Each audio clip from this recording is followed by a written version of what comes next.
ഒരു സാധാരണ വീട്ടമ്മയിൽ നിന്ന് ഒരു രാജ്യത്തിന്റെ വിധി നിർണ്ണയിക്കുന്ന ഭരണാധികാരിയിലേക്കുള്ള ദൂരം എത്രമാത്രമായിരിക്കും? ബംഗ്ലാദേശിന്റെ രാഷ്ട്രീയ ചരിത്രം ആ ചോദ്യത്തിന് ഒരേ ഒരു ഉത്തരമേ നൽകുന്നുള്ളൂ. ബീഗം ഖാലിദ സിയ. ദശാബ്ദങ്ങളോളം ബംഗ്ലാദേശ് രാഷ്ട്രീയത്തെ വിറപ്പിച്ച, തെരുവുകളെ ഇളക്കിമറിച്ച ആ ഉരുക്കു വനിത ഇനി ഓർമ്മയാണ്. തടവറകളും വീട്ടുതടങ്കലുകളും രോഗശൈലിയും തളർത്താത്ത ആ പോരാട്ടം 80-ാം വയസ്സിൽ അവസാനിച്ചിരിക്കുകയാണ്. ലോക നേതാക്കൾ ഒന്നടങ്കം ആദരാഞ്ജലികൾ അർപ്പിക്കുമ്പോൾ നമ്മൾ ഇന്ന് ചർച്ച ചെയ്യുന്നത് ഒരു നേതാവിന്റെ മരണം മാത്രമല്ല, ഏഷ്യൻ രാഷ്ട്രീയത്തിലെ ഒരു യുഗത്തിന്റെ അന്ത്യം കൂടിയാണ്. ഖാലിദ സിയയുടെ ജീവിതവും പ്രധാനമന്ത്രി മോദിയുടെ അനുശോചന സന്ദേശവും ഉൾപ്പെടെയുള്ള ലേറ്റസ്റ്റ് അപ്ഡേറ്റുകൾ ഒന്ന് പരിശോധിക്കാം. ബംഗ്ലാദേശിന്റെ രാഷ്ട്രീയ ചരിത്രത്തിൽ മായാത്തൊരധ്യായം എഴുതി ചേർത്ത വ്യക്തിത്വമാണ് ഖാലിദ സിയ. ഒരു ഷായ് ഹൗസ് വൈഫ് എന്ന നിലയിൽ നിന്നും ബംഗ്ലാദേശിന്റെ ഏറ്റവും പവർഫുള്ളായ നേതാവിലേക്കുള്ള അവരുടെ വളർച്ച ശരിക്കും ഒരു സിനിമാ സ്റ്റോറി പോലെയാണ്. ഭർത്താവിന്റെ അപ്രതീക്ഷിത മരണവും അതിനുശേഷം പാർട്ടിയുടെ ചുമതല ഏറ്റെടുക്കൽ, 3 തവണ രാജ്യത്തിന്റെ പ്രൈം മിനിസ്റ്റർ ആകുന്നത്, അങ്ങനെ ഖാലിദ സിയയുടെ ജീവിതം ഒരു ഇൻസ്പിറേഷൻ കൂടിയാണ്. ബംഗ്ലാദേശ് നാഷണലിസ്റ്റ് പാർട്ടി BNPയുടെ ചെയർപേഴ്സൺ ആയിരുന്ന ഖാലിദ സിയ ബംഗ്ലാദേശിന്റെ രാഷ്ട്രീയ ഭൂമിയിൽ ഒരു നിർണായക ശക്തിയായിരുന്നു. 3 തവണ അവർ പ്രധാനമന്ത്രി പദം അലങ്കരിച്ചു. 1991 മുതൽ 1996 വരെ, 1996-ൽ കുറച്ചുകാലം, പിന്നീട് 2001 മുതൽ 2006 വരെ. അവരുടെ രാഷ്ട്രീയ ജീവിതം പോരാട്ടങ്ങളുടെയും വെല്ലുവിളികളുടെയും ഒരു നീണ്ട യാത്രയായിരുന്നു. ബംഗ്ലാദേശിന്റെ സ്ഥാപക പ്രസിഡന്റായിരുന്ന ഷെയ്ഖ് മുജിബുർ റഹ്മാന്റെ കൊലപാതകത്തിന് ശേഷം രാഷ്ട്രീയത്തിൽ ഒരു വലിയ ശൂന്യത ഉണ്ടായ സമയത്താണ് ഖാലിദ സിയയുടെ ഭർത്താവ് ജനറൽ സിയാവുർ റഹ്മാൻ അധികാരത്തിൽ വരുന്നത്. 1981-ൽ സിയാവുർ റഹ്മാൻ വധിക്കപ്പെട്ടതോടെയാണ് ഖാലിദ സിയ രാഷ്ട്രീയത്തിലേക്ക് പ്രവേശിക്കുന്നത്. അപ്രതീക്ഷിതമായിരുന്നു അവരുടെ രാഷ്ട്രീയ പ്രവേശനം. ഒരു വീട്ടമ്മയായിരുന്ന അവർക്ക് രാഷ്ട്രീയത്തിൽ യാതൊരു മുൻപരിചയവും ഉണ്ടായിരുന്നില്ല.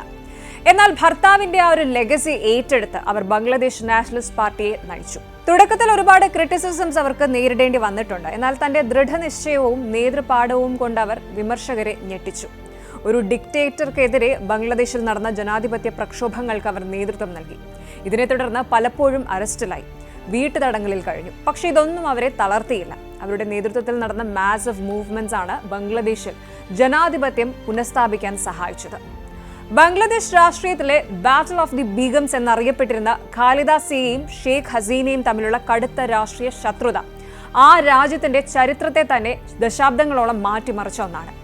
ഈ 2 വനിതാ നേതാക്കൾ തമ്മിലുള്ള പോരാട്ടം ലോക രാഷ്ട്രീയത്തിൽ തന്നെ ഏറെ ശ്രദ്ധിക്കപ്പെട്ടതുമാണ്. ബംഗ്ലാദേശിന്റെ പ്രധാനമന്ത്രി പദത്തിനായി ഇരുവരും പലതവണ ഏറ്റുമുട്ടി. ഇത് ബംഗ്ലാദേശ് രാഷ്ട്രീയത്തിന് ഒരു പുതിയ ഡൈനാമിക്സ് നൽകി. അവരുടെ അവസാന കാലം അത്ര സുഖകരമായിരുന്നില്ല. 2018-ൽ ഒരു അഴിമതി കേസിൽ ശിക്ഷിക്കപ്പെട്ട് അവർ ജയിലിലായി. ആരോഗ്യ പ്രശ്നങ്ങളെ തുടർന്ന് പിന്നീട് വീട്ടുതടങ്കലിലായിരുന്നു. ഈ അടുത്ത് അവരുടെ ആരോഗ്യനില വഷളായിരുന്നു. ധാക്കയിലെ ഒരു ആശുപത്രിയിൽ ചികിത്സയിൽ കഴിയവെയാണ് മരണം സംഭവിച്ചത്. ഖാലിദ സിയയുടെ വിയോഗത്തിൽ പ്രധാനമന്ത്രി നരേന്ദ്രമോദി തന്റെ ആഴത്തിലുള്ള ദുഃഖം രേഖപ്പെടുത്തിയിട്ടുണ്ട്.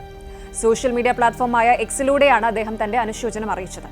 2015-ൽ ധാക്ക സന്ദർശന വേളയിൽ ഖാലിദ സിയയുമായി നടത്തിയ കൂടിക്കാഴ്ച അദ്ദേഹം ആദരവോടെ സ്മരിച്ചു. ബംഗ്ലാദേശിന്റെ മുൻ പ്രധാനമന്ത്രി ബീഗം ഖാലിദ സിയയുടെ നിര്യാണം ആ രാജ്യത്തിന് നികത്താനാവാത്ത നഷ്ടമാണ്.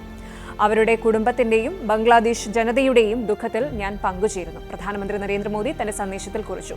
ഇനി ബംഗ്ലാദേശ് പ്രധാനമന്ത്രിയായിരുന്ന ഷെയ്ഖ് ഹസീന ഉൾപ്പെടെയുള്ള പ്രമുഖ ലോക നേതാക്കളും അവരുടെ വിയോഗത്തിൽ അനുശോചനം രേഖപ്പെടുത്തിയിട്ടുണ്ട്.